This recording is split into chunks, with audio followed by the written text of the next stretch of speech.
Back pitching. ఈ back pitching అంత worst ఇంకొకటి ఉండదు అసలు. ఇప్పుడు ఒక పర్సన్ ముందు మనం మంచిగా మాట్లాడి అదే పర్సన్ గురించి వెనకాల మాట్లాడడం ఉంటుంది చూడండి, అది దానంత వరస్ట్ ఇంకోటి ఉండదు అసలు నాకు తెలిసి. ఇక్కడ కనిపిస్తున్న ఈ నటరాజ్ మాస్టర్ కూడా ఈరోజు అదే చేసిండే ఎపిసోడ్లో.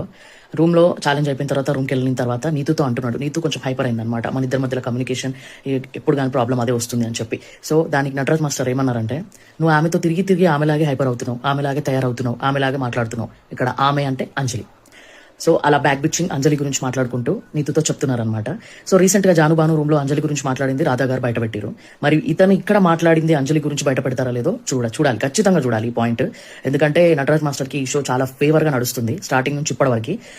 వీళ్ళు జడ్జెస్ మరి చెప్తారా ఈ పాయింట్, చెప్పారా? చెప్తే బయాస్డ్ గా లేనట్టు, చెప్పకపోతే బయాస్డ్ గా ఉన్నట్టు. సో ఖచ్చితంగా చెప్పాలి ఈ పాయింట్. ఎందుకంటే ఎదుటి పర్సన్ కూడా తెలియాలి, ఓ మన ముందు ఇలా ఉంటూ మన వెనకాల ఇలా మాట్లాడుతున్నారా అని చెప్పి. అతను వాళ్ళ ముందు బాగానే మాట్లాడుతున్నట్టు మాట్లాడతాడు, వెనకాల అంజలి గురించి మళ్ళీ ఇలా నీతుతో అంటున్నాడు. సో